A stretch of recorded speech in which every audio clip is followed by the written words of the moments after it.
All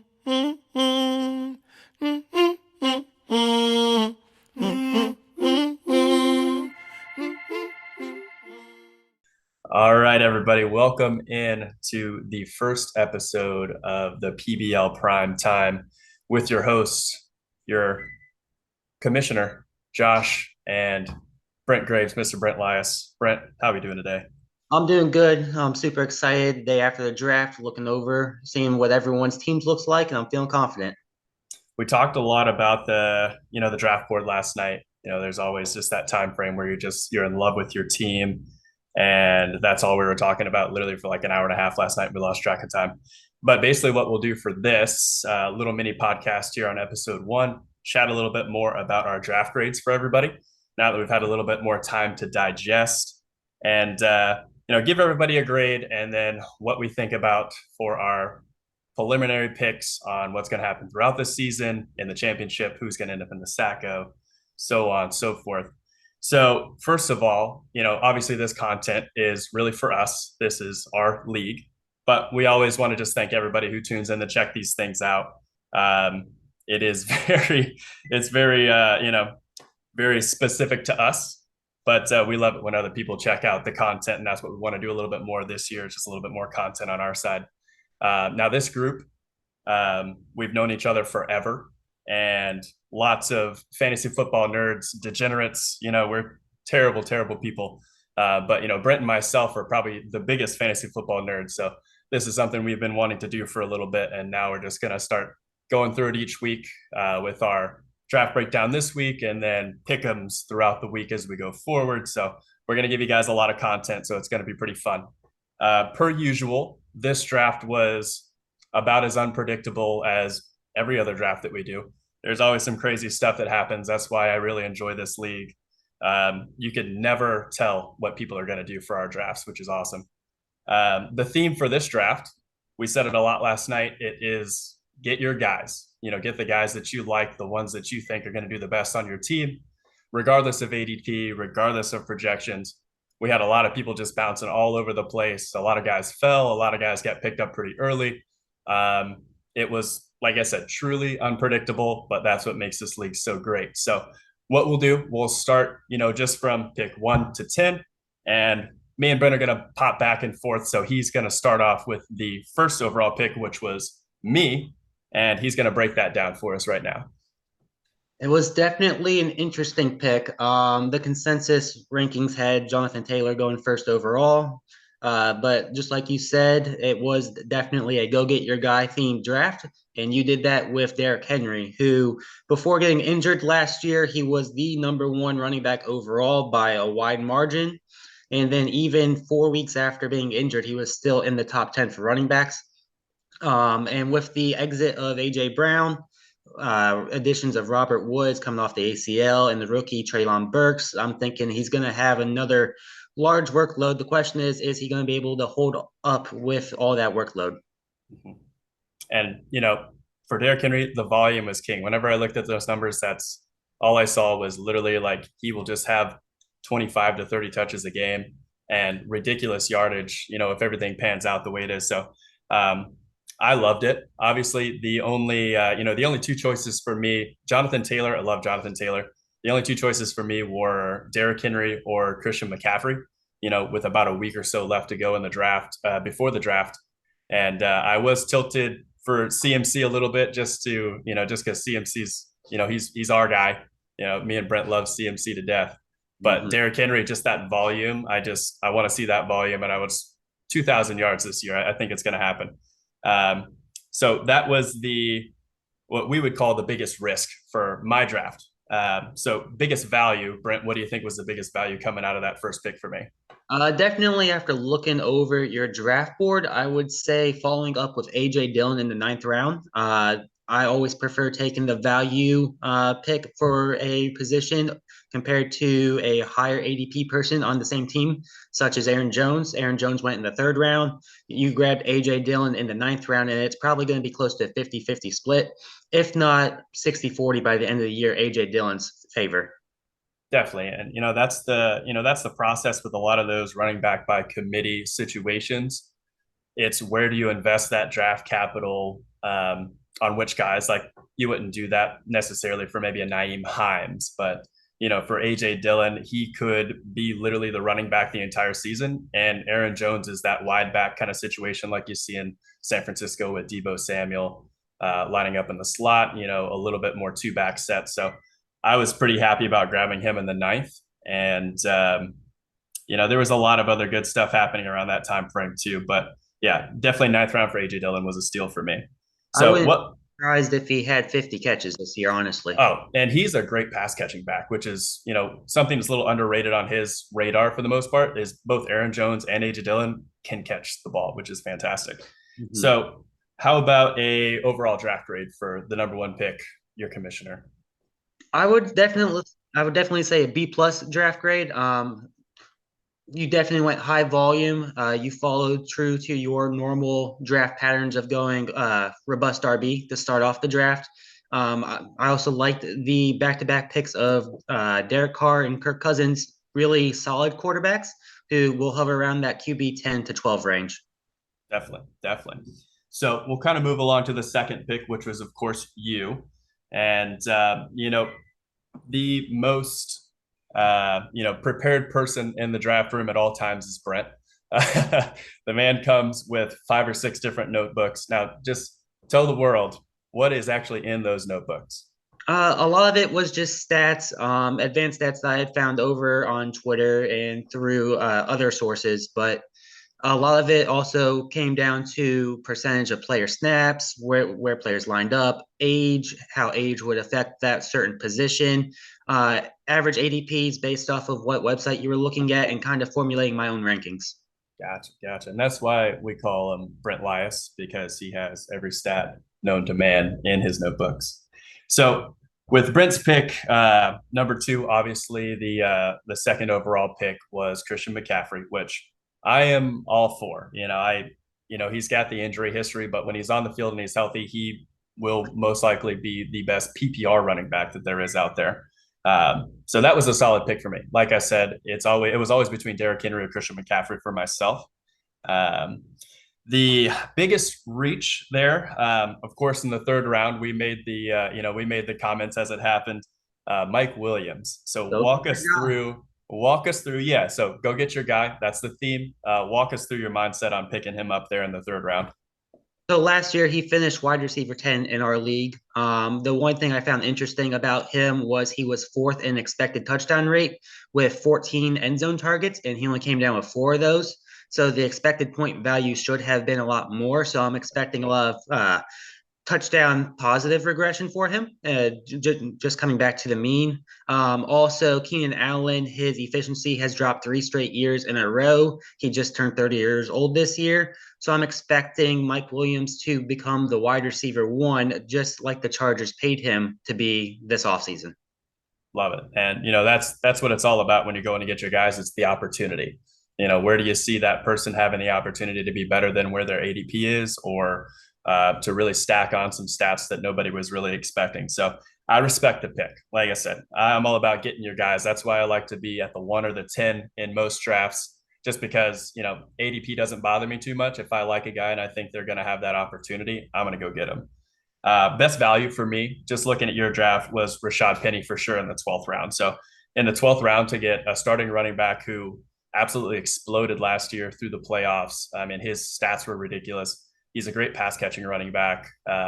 Right now, I know they have the rookie Ken Walker there, but they really haven't made a decision on really what they're going to be doing with him as far as taking over or anything along those lines. So as far as we know, Rashad Penny is an absolute steal in the 12th round as a starting quarterback for a team that will be throwing quite a bit. And I think he really has the prowess to be that pass catching running back still in that offense. So um, that was an easy one for me when I looked down the board, just as far as the value there for you. And then, of course, just going with the quarterback situation that you had with Russ and Trey Lance, that's a no brainer as well. Russell Westbrook, Broncos country, let's ride.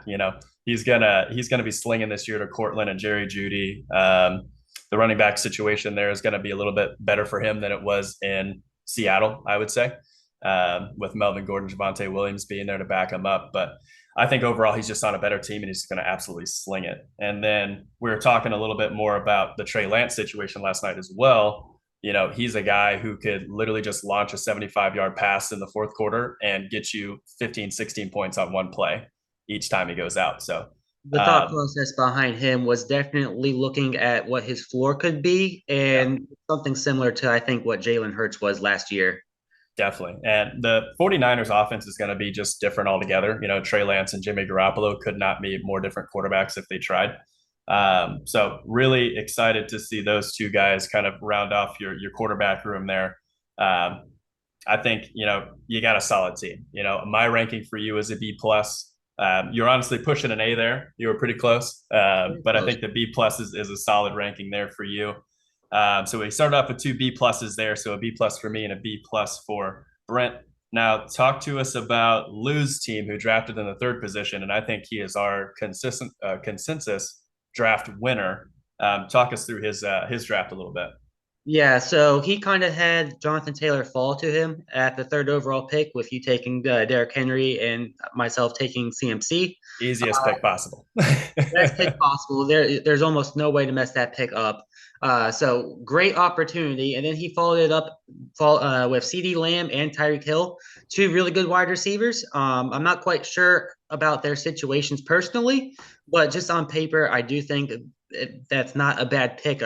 Close to the 2-3 turn. Yeah, definitely. Um, I do like his quarterbacks of Jalen Hurts and Dak Prescott, especially the Dak and CD stack. I'm always a big proponent for having a stacked wide receiver and quarterback combo. For sure. For sure. Yeah. Lou is just always kind of sneaky consistent when it comes to the draft. Um, I think him, Reed, Winston, they're all really pretty consistent drafters each year when we're going around. But Lou just kind of knocked it out of the park this year. I think everybody had pretty much said that his was the best draft as we were talking about it. Now, on the opposite side, Ryan, who was our fourth pick. So Ryan, he auto drafted kind of. Kind of. we kind of had group discussions to make his picks. I think it was mostly me, Lou, and Brent were talking about who to pick for him as we go. So not a bad team for him. Biggest risk factor for him, I think Debo Samuel in the second round. I don't know if he's going to live up to the hype, especially with Trey Lance doing a little bit more running there. I don't think he's going to live up to those stats that he had last season. Um, but shout out to him for taking me to the championship last year. But I think it's going to be a little bit of a different kind of feel for him this year in that offense. So maybe in the second round, I would have jumped around to one of those other running backs as we were going through his side. But a great value that he ended up with AJ Brown in the sixth round. AJ Brown could easily be, one of the top wide receivers, top three, top five wide receivers this year behind Jalen Hurts, tossing him the ball and just the volume he's probably going to get in that offense. But great pickup in the sixth round, which we'll pat ourselves on the back because that was all us. Good But for group. Ryan, yeah, but for Ryan, we'll give him a C plus for his. There's a few things in there, but for sure he's got some good value up top with some of his picks. So tell us about Los coming in there with the fifth pick. I would say Los had the most questionable second round pick with Javonte Williams. He almost had the timer run out on him during this selection. He did. So it was a little strange. Love the start of the draft with Cooper Cup. There's not too much you can do with that pick. But Javonte in the middle of the second did seem like a little bit of a reach. Then he followed it up with the first quarterback taken in the entire draft, and it was not Josh Allen. It was Justin So Herbert. that was definitely. I love Justin Herbert. I think he's going to absolutely sling this year. But to take anybody, with the first QB that isn't Josh Allen is just a little wild for anybody's standards, I think. But you got to go get your guys. That was Carlos's guy, so we got his guy. How about his best value in this draft? Surprisingly, his best value came in the eighth round with the selection of Darnell Mooney. I am a big Mooney fan this year with the loss of Allen Robinson to the Bears. That opens up a bunch of targets. The wide receiver room in Chicago is extremely thin, and I'm projecting Mooney to have close to 150 targets. And when a wide receiver gets that much volume, they're almost always a top 12 wide receiver. Oh, for sure. And you kind of snagged. Of course, you and I have never really drafted that close to each other, so we have a lot of same rankings. So you kind of snagged my other guy on there. Cole Kmet, I think it's going to be Kmet and Mooney literally just taking over that entire team receiving wise. And I was waiting for Kmet to fall down a little bit farther there as my backup to Kyle Pitts, but it never happened. What about our draft grade for Carlos? How did he do? With the questionable calls that he made early in the draft, and I don't like some of the value after the Mooney pick, I have to give him a C minus. I get that. So sliding on to the sixth pick, we had Winston. So Winston had a solid draft. Winston and I have a lot of the same draft strategies as well as far as the robust draft for RBs. He definitely went more with the PPR running backs, starting off with Najee Swift and ETN. Whereas, for my robust RB, I think I would have been probably fared a little bit better in like a standard league. But I still like the guys that I grabbed, which is why I grabbed him. So starting off with those running backs and then kind of backing it up with Lamar and Burrow with his fourth and fifth pick. Great stack there with the five of them in those first five picks. Honestly, if I was in that same draft position, my draft might have looked the exact same.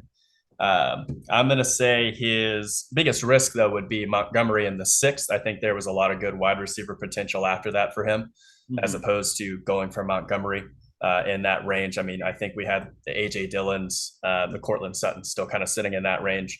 Yep. So I felt like he might have been better off just grabbing that number one wide receiver out there besides backing it up with Montgomery.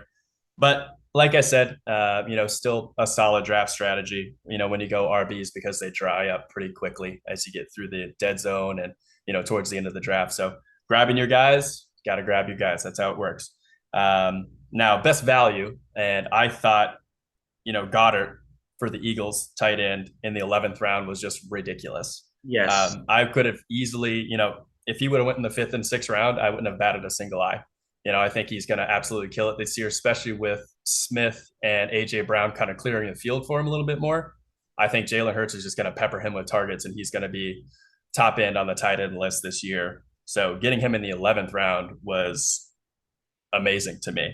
I And also believe he was the tight end 8 off of the board, and I have him ranked as my tight end 4. for sure. And again, I have him pretty high up there as well with that group. Not quite in that top tier, but pretty much right on that kind of fringe second tier. Mm-hmm. Just because that volume in that offense with Jalen Hurts is going to be ridiculous for him. And you can't cover everybody. They're going to give a lot of attention to Brown and Smith deservingly. And I think Dallas Goedert's going to absolutely kill it this year. We're giving him a B plus for that draft. Like I said, I love the robust RB situation, especially with those running backs being PPR running backs for his first three picks. So B plus for him there. And then we'll go to everybody's favorite drafter, Reed. Brent, what do we think about the seventh pick there for Reed? Through the first 5 rounds, I absolutely loved the strategy, and then I kind of think the wheels fell off a little bit. Justin Jefferson falling to 7, that's an automatic draft for me. Super And then easy. following it up with Leonard Fournette and Aaron Jones at the back end of the third round, that's amazing value. And Mm-hmm. then he took the fourth quarterback off the board with Kyler Murray, and also one of our guys, Michael Pittman Jr. Of course. Of course. We love Pittman. We love Kyler Murray. I mean, I think I try to get Kyler Murray on just about any team that I can. What do we think his biggest reach was there for his draft? I would say definitely Josh Jacobs in the 6th round. He's hitting one of my least favorite running backs in the running back dead zone. That definitely doesn't follow what my draft strategy would have been.